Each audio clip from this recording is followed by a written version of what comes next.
In 1983, Hong Kong police discovered a body buried in concrete. That body belonged to the chief accountant of what was, just 18 months earlier, the fastest-growing empire in Asian history. The man who built that empire? A 33-year-old nobody named George Tan Soon-jin. In just 2 years, he went from complete obscurity to controlling assets worth $10 billion in today's dollars. Banks were throwing money at him. Governments wanted his business. The world's most respected auditors signed off on his books. And then, it all vanished. Literally overnight. This is the story of the Carrion Group, the greatest corporate scandal you've never heard of. And by the end of this video, you'll understand why this case changed Hong Kong forever, and why it was buried almost as deep as that account. Now, I know what you're thinking. Another rise and fall story, but here's why this one is different. This isn't Theranos. It's not Enron. Those cases had whistleblowers, investigations, documentaries. The Carrion scandal. It involved mysterious deaths, international banking cartels, triad connections, and a financial house of cards so complex that prosecutors in 5 countries couldn't untangle it. And the craziest part, George Tan almost got away with it. The only reason we know anything about this case is because one accountant decided to ask the wrong questions and ended up dead for it. In this video, I'm going to show you exactly how George Tan built an empire on absolutely nothing, how Hong Kong's banking system helped him do it, and the moment everything collapsed. But first, you need to understand who George Tan actually was, because that's where this story gets really weird. Hong Kong is in its golden age. Real estate is booming. Money is flowing from every corner of Asia. And George Tan Soon-jin is nobody. He's a Malaysian lawyer with a small practice. No connections to old money. No prestigious education. No family empire to inherit. Just a 31-year-old guy with a briefcase and a dream. But George had something most people don't, timing. And an absolutely unshakable belief that he could manipulate the one thing every empire is built on, perception. See, George understood something fundamental about the banking world of the early 1980s. Asian banks were desperate to compete with Western institutions. They were throwing money at anyone who looked like they were building the next big thing. And George realized, if you looked rich enough, banks would make you rich. All he needed was one deal. One property. One way in. In 1980, George Tan walks into a meeting with a Malaysian mining company. He's got a proposal. Help him buy a property development company called Carrion Investments. Here's the brilliant part. He has no money. None. But he structures the deal so cleverly that the mining company provides the funding. George gets control, and suddenly he's the CEO of a real company. Within 6 months, he takes Carrion public in Hong Kong. The company is barely profitable, but George does something genius. He hires Pricewaterhouse, one of the world's top accounting firms, to audit his books. Instant credibility. If Pricewaterhouse says you're legit, you're legit. And that's when George starts moving. Fast. He buys a property in Hong Kong called Gammon House for $98 million Hong Kong dollars. Sounds expensive, right? Except George immediately revalues it at $268 million, almost triple the purchase price. And Pricewaterhouse signs off on it. Now his balance sheet looks incredible. And banks see a young CEO with audited assets worth hundreds of millions. So they do what banks do best in a bubble. They give him more money. By the end of 1981, just 1 year after his first deal, George Tan's Carrion Group controls assets worth over $1.5 billion. He's on magazine covers. Newspapers call him a financial wizard, and he's just getting started. So how do you go from $1.5 billion to $10 billion in just 1 more year? George Tan figured out a system. And it's so simple it's terrifying. Step 1. Buy a property using bank loans. Step 2. Immediately revalue that property at double or triple the price. Step 3. Use the inflated valuation to borrow even more money. Step 4. Repeat. Now you might be asking, wait, can you just revalue properties like that? In 1980s Hong Kong? Absolutely.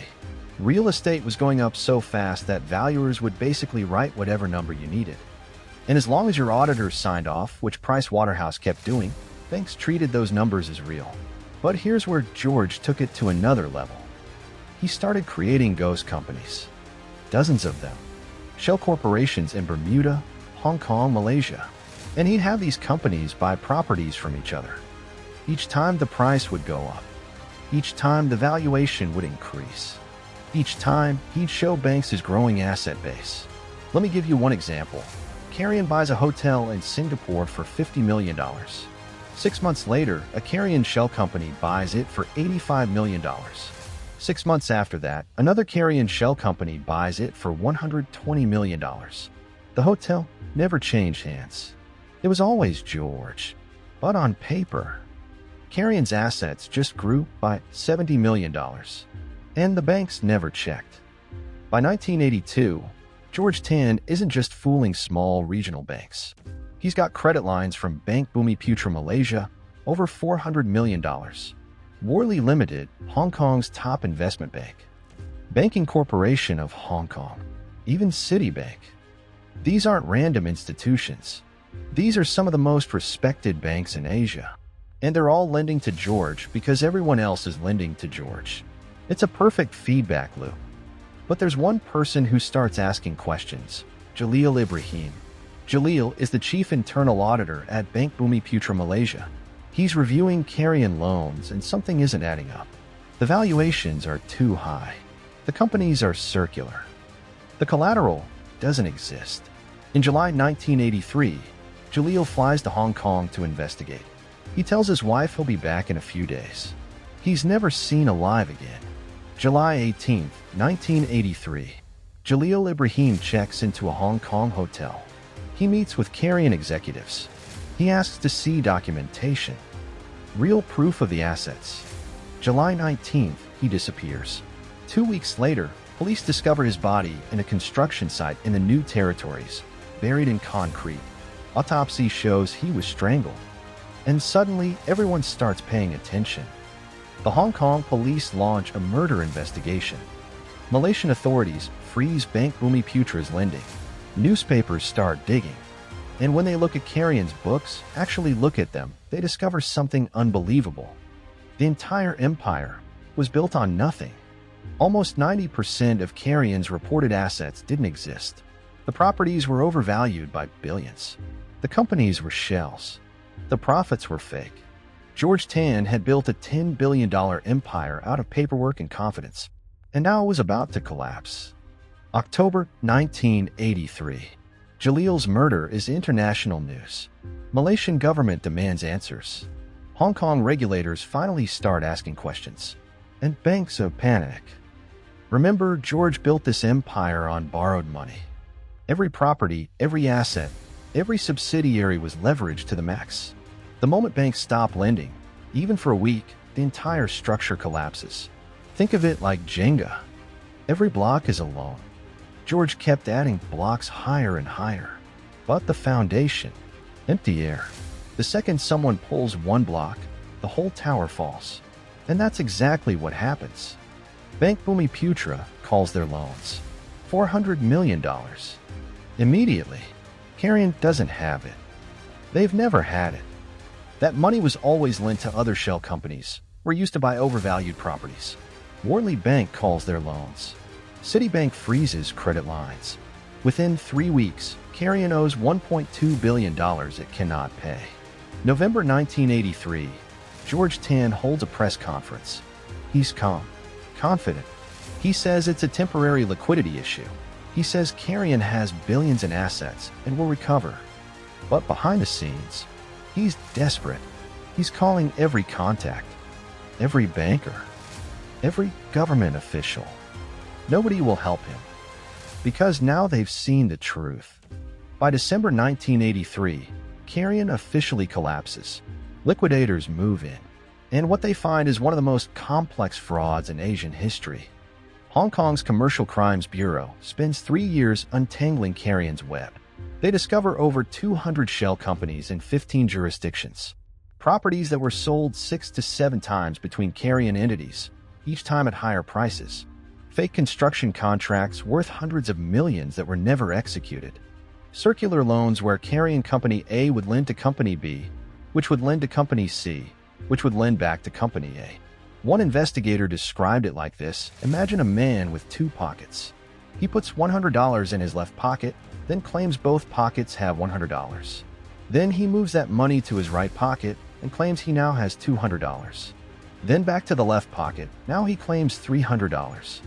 Carrion did this with billions of dollars. And Jalil Ibrahim's murder? It gets darker. Police arrest Makfoon, then a Carrion executive, for the killing. Under interrogation, he confesses George Tan had ordered him to take care of Jalil because the auditor discovered the fraud.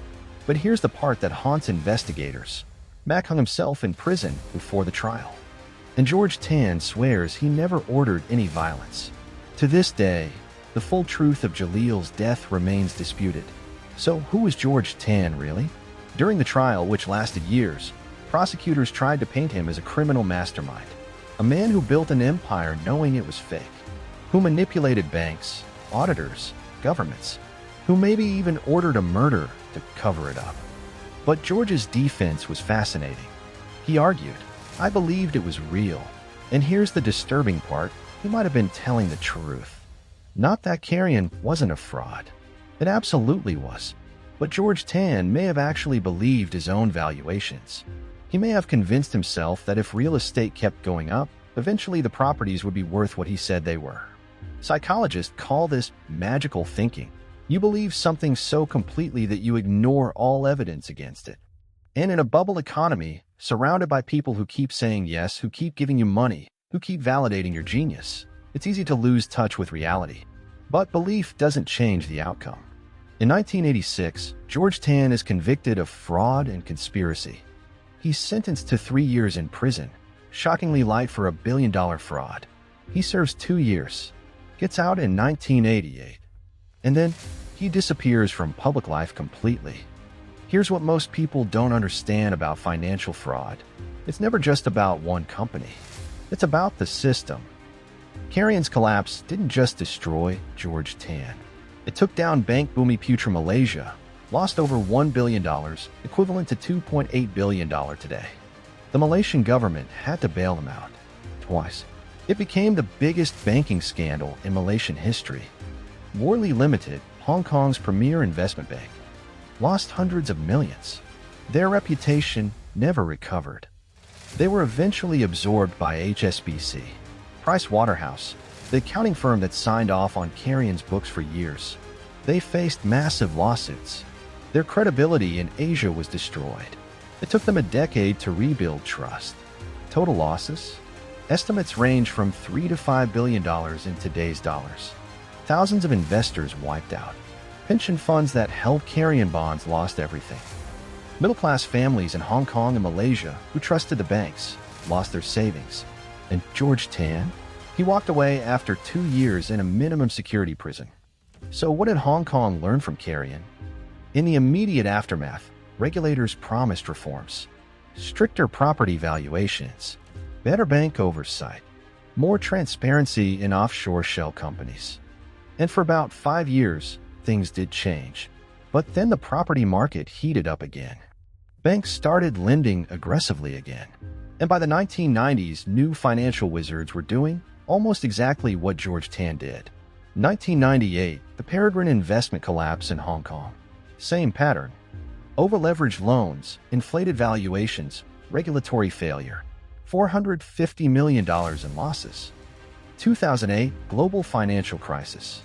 Different scale, but same fundamental problem. Banks lending based on inflated asset valuations that nobody verified. 2021, Evergrande in China. $300 billion in debt. Properties overvalued. Local governments looking the other way. See, Carrion wasn't an anomaly. It was a template. George Tan didn't invent this playbook. He just perfected it for 1980s Hong Kong. And every decade or so, someone rediscovers it, adds a new twist, and runs the same con. Why? Because the incentives never change.